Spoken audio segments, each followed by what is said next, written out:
Hey, how's it going, guys? And just got home after watching Captain America: Brave New World. Well, I'm obviously smiling because I was surprisingly and shockingly entertained. Now, again, if you're a fan, especially if you're a comic fan over the last few years, it's really easy to understand when somebody who's a huge comic fan walks into the movie theater not necessarily having a lot of expectations, because we've been disillusioned. I think over the last few years, you're more than jaded, right? Because of how much crap we've seen, especially when it comes to comic-based movies, right? So when I tell you that I was thoroughly entertained with this movie, I absolutely was. And especially coming from, again, those low expectations came from everything we heard leading up to this movie, right? They've spent so much money marketing this movie. But at the same time, over the last year and a half, they've also let us know that they've been doing reshoots after reshoots after reshoots. So when you hear reshoots, it doesn't necessarily garner confidence, because you're thinking they've had test screening, right? And coming out of those test screens, the audiences were like, hell no, or no, or so they had to do reshoots. And I'll explain why I have a feeling about this movie, and I'll explain later, which actually encompasses all those reshoots after reshoots, right? But again, I was pleasantly surprised. This movie is a good movie. It's not an excellent movie, but it's a good movie. Especially, oh man, it was so much fun. Even though I obviously have a problem with the runtime, this movie is under 2 hours. It's one of the shortest Marvel movies ever. And you kind of feel it, right? I mean, by the time you're finishing up your popcorn, this movie is over. But don't let that fool you. It doesn't necessarily feel rushed, and I'll explain that later. But everything connected in this movie. They did a hell of a job editing this movie. Whoever edited this movie, bringing it down to under 2 hours, did a really, really good job. And I have a theory about why they did it under 2 hours. I kind of have a feeling where Marvel really wants to have so many showings, right, of this movie in so many different theaters.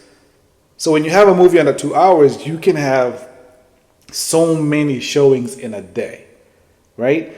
I kind of feel like Marvel really wants to not only recoup money, but make a lot of money. They're moving into the multiverse saga. So this movie has to do really well. So one way to do it is, number one, to keep the runtime low, under 2 hours.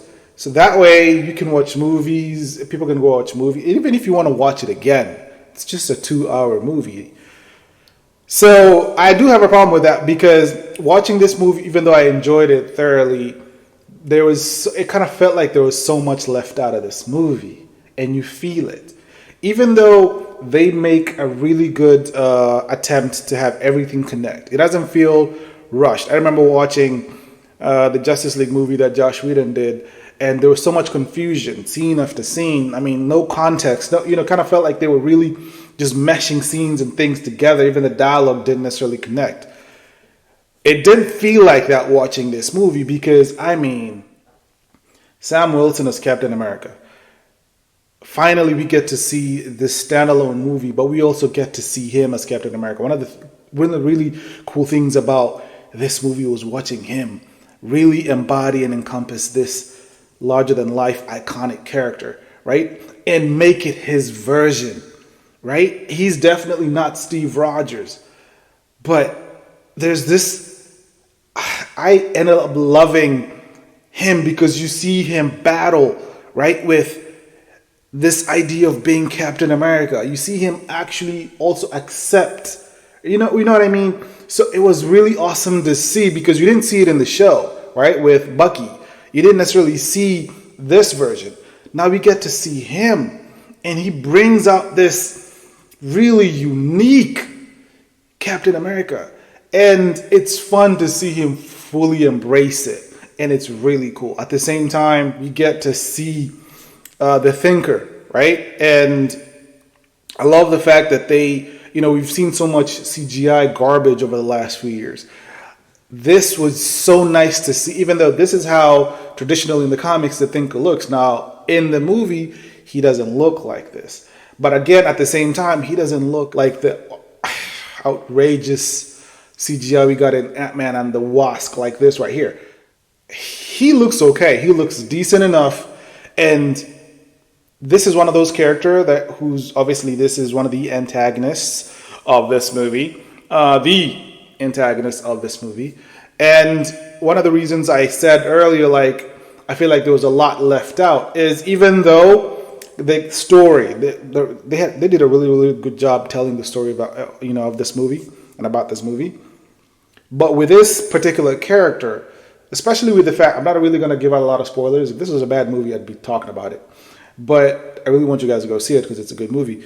But with this particular character, the Thinker, there's a lot of backstory. There's some backstory to this character, because where we left off from the Hulk, right? If you remember that scene at the end where he created the Abomination, and then he ended up getting Hulk's blood in his head, and it's basically picking up from there, which is essentially 16 years ago to now. So there's 16 years that we don't get to see even in this movie, and again, you don't feel it, but at the same time, you do feel it, because, this movie is 2 hours. So you don't really get to see this supervillain, he's a supervillain, right? He ends up being a supervillain.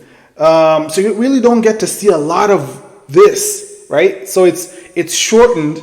His story, his version is shortened, but again, you don't feel like they're just rushing to it, right? So that's one of those things that I feel like that's why I feel like there should be a director's cut of this movie.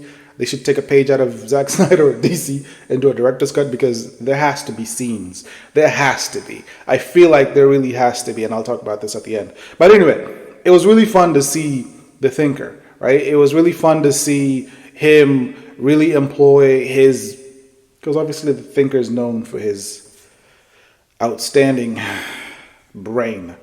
Really cool to see him. Really cool to finally see Red Hulk. Harrison Ford, obviously, from the trailers, he becomes Red Hulk. And when I tell you, this gave me goosebumps. Again, we've talked about really horrible CGI. This was actually really good. And even though he was Red Hulk for a very short period of time, maybe 7 to 10 minutes, maybe even less than that, it was awesome. It gave me chills. He was badass. And we'll talk about how even Sam Wilson as Captain America was badass. But Red Hulk, it gave me those feelings. It evoked those emotions that I had watching Edward Norton's The Hulk. When we watched that Hulk be badass, this is what Red Hulk reminded me of that. I instantly teleported into that movie, and that's what we've missed from the Hulk. I would love to see Red Hulk, this version of Red Hulk, fight Edward Norton's version of the Hulk. Oh man. And he looked so good, and he was so badass. And Sam Wilson as Captain America, oh man, Anthony Mackie. He did a really good job. And I love the fact, because you get this feeling of, Captain America Civil War, right? You also get it, Captain America Winter Soldier. Like, you get this badass, especially when they're fighting, when he's fully flying as Captain America. It's this unique way where he connects Captain America with the shield, with obviously him being the Falcon, and it's like this futuristic tech that he acquires from the Wakandans. But it all ties in together. And I love that they decided to not dumb it down. Like, it was brutal, but it was fun, all within the same movie, right? So the context matters. So when I tell you that I enjoyed this movie, I enjoyed the fact that even though this is a really short movie, that it at least kept the plot, right? It didn't feel like so many different movies or so many different things. They did it. That's what I'm saying. Whoever edited down this movie to 2 hours and still managed to retain the story that they wanted to tell. I mean, that dude or whoever, I don't know who that is. They definitely require and need to get paid really well. And obviously there is a post-credit scene that kind of, it foreshadows, it's foreshadowing to the multiverse saga. I'm not really going to give a lot of, you need to go see it. But obviously there is a post-credit scene. You understand Marvel is going back to this connection that they started with Iron Man, right? Where they're giving glimpses, or they're laying, those breadcrumbs, right? For what they're going to do. And you absolutely feel it with that post-credit scene. So this was a really fun movie. This is one of those movies where it's Marvel. You can take the kids, the whole family can go watch this movie. You are definitely not going to be disappointed. There's certain parts where, some CGI, especially at the end, I felt like was not necessarily needed. I didn't know if maybe she didn't want to be in the movie. I don't know. And when you watch the movie, you'll understand what I'm talking about. It was a really short scene, probably a minute long, but it was CGI clearly. And I'm like, did she not want to be in the movie? Or I don't know. But outside of that, I don't really have a lot of negative things about this movie. The only negative I have is the runtime. And again, I believe that Marvel wants to make a lot of money with this movie, so they had to shorten it. But I also believe there should be a director's cut of this movie. And I feel like there is. Because from all the reshoots they've done, and watching this movie, even though it is a complete movie, it does feel like that. You do come away from this movie wanting to see a lot more of the Thinker, wanting to see a lot more of Ross, Harrison Ford's character. There's so much, you know what I mean? How the hell did you go from general to president? All these things. The prison that they had. There's so much that you feel like, and again, they can't put everything in this movie, but you do get that feeling that there obviously is more to this. So when this goes through the theaters, when they decide to bring this out into streaming, there needs to be a director's cut. And I can almost guarantee you I'm not going to be the only one talking about that.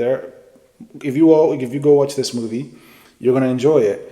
But I bet you're going to come, especially if you're a fan, you're going to come out going, yeah, I think there's a lot more. There has to be a lot more to this movie, And I hope they do. I hope they take a page out of, certain directors who've done director's cut like Zack Snyder, and they give us a director's cut. I would love to see